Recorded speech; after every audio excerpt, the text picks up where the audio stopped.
Thanks for tuning into Mirror Now. I'm Avni Raja and you're watching Investor's Guide, a show where we'll guide you step by step on how you can manage your money, your investments and your savings. We're going to keep it simple.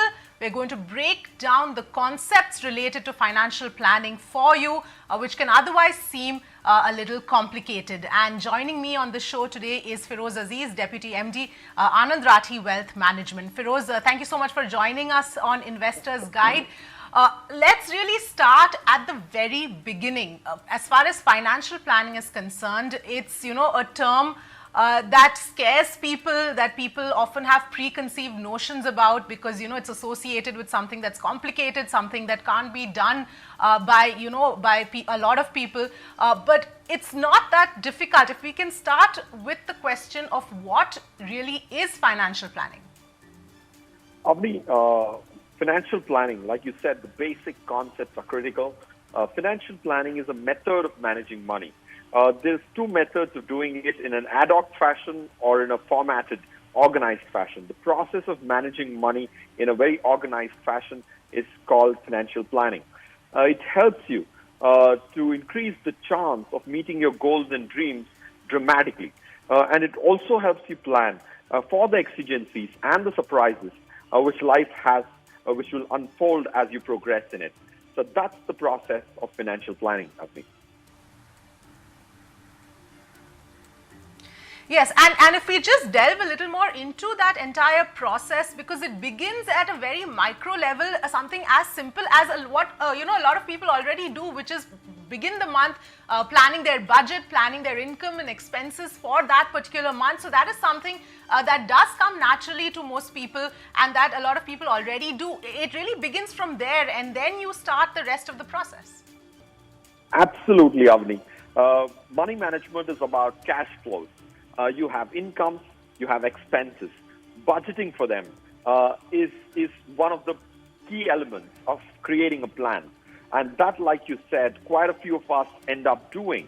What we end up missing is the latter half of a very important part, which is setting your goals, time traveling in your life and visualizing what your goals are going to be, setting a value to it, and then making those investments and monitoring them so that the goals which you today envisage, which are stored in the future, get met. I think this second part and the first part, the second part doesn't come naturally.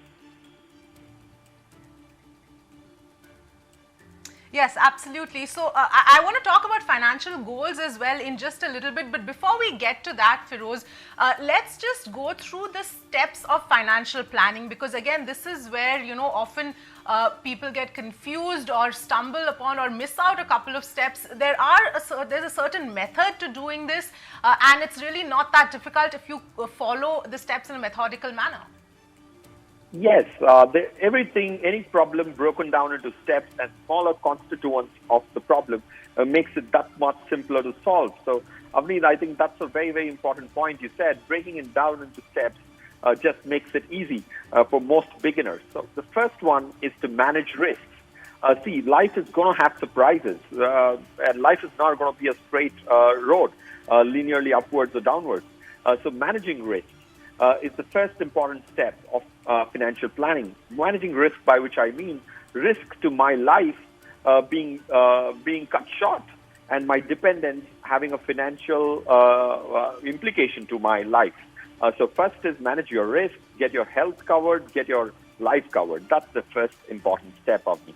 The second one, again an important one, is to clearly define your emergency fund. See, everyone should have an emergency fund.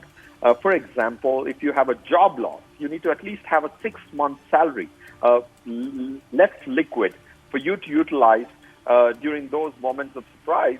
And this emergency fund gives us comfort to live a low anxiety life. So that's the second step. The third step is to set the goals, quantify them, find out their future value. So list down your goals, find out how much would you need for each goal at a point in time. That's the third step. Once you've done, the chronological next step is to create an investment plan on a monthly recurring in a disciplined fashion to achieve those goals. So these are the 4 steps. And the last and not the least is to monitor it and put a timeline to each of these steps to complete them. Yes, absolutely, Feroz. And I think the last step is that defining a time frame, in which you need to finish the above steps is also what's very important. Otherwise, it can become a long drawn process that sort of never gets over and then can really put you off. But the other important part, Feroz, is, calculation of one's net worth. Again, the term net worth can sort of seem a little intimidating, but very simply, it's your assets minus all the debts and all your liabilities that you have. And that is something that also one needs to calculate. If you can just take us through that concept. Yes, net worth is an important concept, Avni. I think knowing what your financial net worth is like knowing your capability in the other sense. So first, net worth, like you rightly pointed out, Avni, it's the arithmetic difference between your assets and your liabilities. To give an illustration on assets, anything which you sell to get some value out of it is an asset. Be it your stocks, be it PPFs, EPFs, bonds, gold, your home, the extra home which you have, which you may have rented out. That's all. This is your assets. To give examples of assets. And then comes the liabilities, which is what you need to pay somebody else. That's why they call liabilities. Your bank loans are liabilities. Your hand loans to a friend could be your liabilities. Your credit card bills, unsettled so far, is your liability. Your monthly expense is a liability. What comes in is your asset. What goes out is your liability. Yes. And finally, Feroz, another extremely important point about financial goals, because very often this question comes up that, why do I need to have financial goals? I want to save money. Shouldn't that just be enough? So why does one actually need to have these specific goals? What does that do? The specific goals help you calibrate.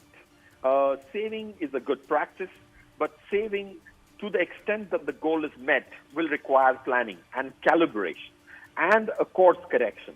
So what does an ad hoc investment do is makes you save money, but a goal-based investing helps you course correct. When you have a 5-year, 10-year goal, you may not be on the right path.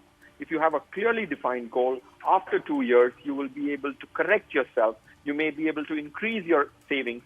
You would need to increase your savings. You will be able to factor in Mengai, price rise, inflation. So goal-based investment increases the chance and calibrates it to precision.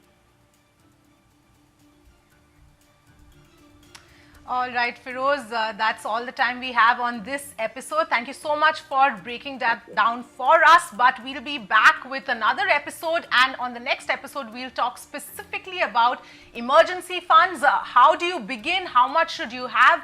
All of those details we'll discuss in the next episode. Until then, thanks for watching. And on that note, Feroz, thank you so much for joining us on this episode of Investors Guide. That's all the time we have left. But we'll be back with a brand new episode where we'll talk about what is an emergency fund, how much should you have in an emergency fund, and how should you go about creating one. All of that on the next episode. Stay tuned until then.